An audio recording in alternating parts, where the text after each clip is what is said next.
Hey guys, Max115 here. We just took down Bottleneck earlier today in 5 straight attacks, which was pretty great, so I wasn't going to go ahead and show you guys all of these attacks. I have not seen the attacks from my friends here, and I'll show you mine at the very last because I was the last person to attack. But MTS was the first one here on Armadillo, which was the biggest and beefiest base in the map here. So all Zukas with Everest Park. Takes down a couple of cores, just to farm, obviously, to get as much GB as possible. And then he just flares right there. He did clear a couple of mines with an artillery shell in the very beginning. Ooh, a little tight on those smokes there. Not tight, that's not the word I wanted to use. Well, just barely. Kill zone right there, flare straight to the core. And now he's going to shock all the stuff around. Man, I didn't even see that laser beam over here. That would have been so deadly. It was actually a pretty good attack. All the defenses behind, except for this flamethrower, were all single shot, so he kind of did it pretty well. I'm curious to see how much more GB he had left after this, but it seemed like he had a lot. And he was just able to take it out in, well, it looked like 5 shots from all the Zukas. So, really great attack. The biggest base is always the most challenging one. So that was MTS's attack here with all Zukas. He had 250% GB, which was a lot. Caporal here, if I remember correctly, he's French, he said. He went for the second biggest base, which was Quantum. Again, cleared a couple of mines right next to the HQ. Ooh, and a barrage to clear the rest of these mines. Maybe we can go 2 times the speed while we're waiting for those troops. And it's going to be, looks like all Zukas one more time. I don't see the hero.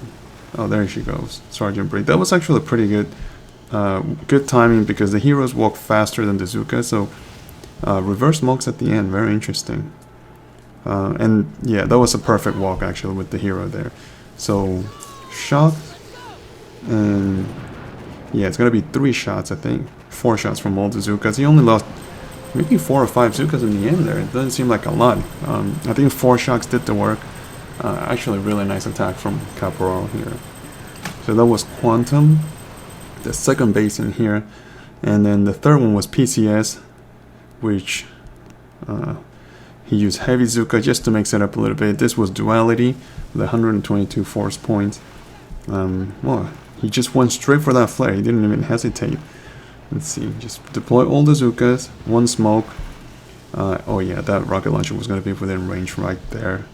So Zukas and 1 boat of heavies, and I'm assuming that 1 mine trigger, but that's okay.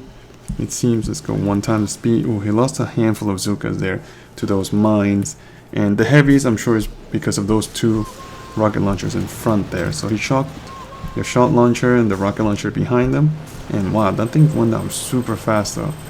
We really need to start checking out the amount of boost that these guys are carrying.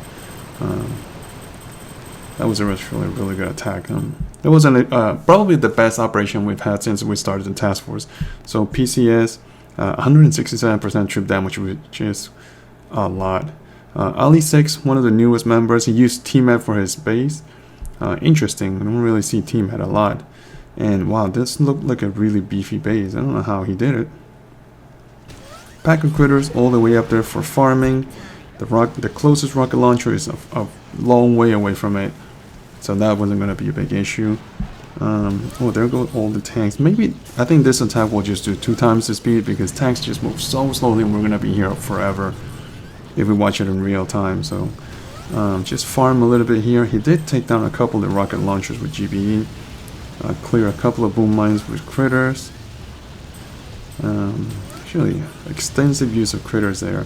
Kept them farming. Right there he hacked one of the boom cannons, which actually is a pretty smart idea. And he was able to shock 3 boom cannons with just 1 shot, which was essential because they would have just picked on those tanks really quickly. Wow, it actually looked a lot easier than it was. Well, actually he makes it look easy. I'm pretty certain if he had given me the same troops I wouldn't have been able to pull it off the same way, but really nice attack. He moved into a blind spot, well, relatively blind spot. The rocket launchers are still within range, but you know, they probably wouldn't do that much damage. And then he has a lot of medics just working on those tanks there. Not to mention the critters up here who were getting all that extra GPE. So Really nice attack by LE6. Oh, very surprising.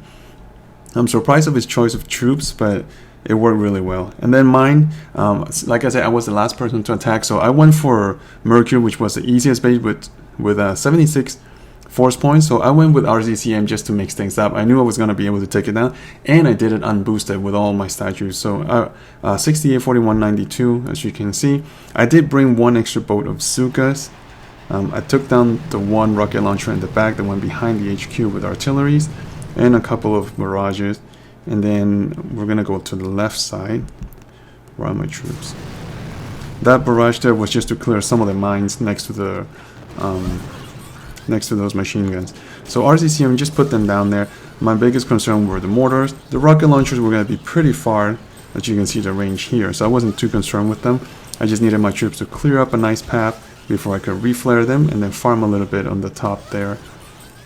Everything was pretty much single shooting, single shot defenses like the boom cannons and the sniper tower, so I wasn't too concerned. I still have a lot of rifles left at this point. I think the machine guns would have done more damage. So once I farmed enough and cleared enough of a path, I reflared my troops before going for the final kill right there. I flared straight to the core and just let all my troops go straight. I knew the couple of the rifles would be within range of the rocket launcher there, but I didn't really care because I knew the Zukas would definitely be out of range, and it was only 76 force points, so it was definitely a very easy base, and I was able to take it down, completely unboosted, which was fine, and save me, six power powders in total. So that was actually really great. Right now we're still in the middle of one operation. We have 2 bases down here, and we'll keep on attacking. We still have about 11 hours left, but I'll show you these attacks in maybe tomorrow's video, I'm assuming. Alright guys, so I think that'll be it for now. It's going to be a short video. I just wanted to show you guys how the operations are going. We can look at the force points. We're at 4,609, which is not too bad. I mean, the climb right now is fast. I know it'll get much slower later, but we're into the 4,400s now, which is actually pretty good. I mean, we started at like 50,000 or 20 something thousand, so we're moving pretty well. Hopefully we can keep on doing this. I would like to eventually move on again up to Tinderbox from Bottleneck if we're able to take down more or get more force points, but we'll see how that goes. Alright guys, so hopefully you guys liked it. Let me know what you guys think. I know we're still kind of low in the entire scheme of operations going, but we just need to keep on getting better, and then we'll move up. It'll be a long process, but that's part of the fun, I suppose. Alright guys, so until then, I'll see you guys next time. I'm Max115. Bye.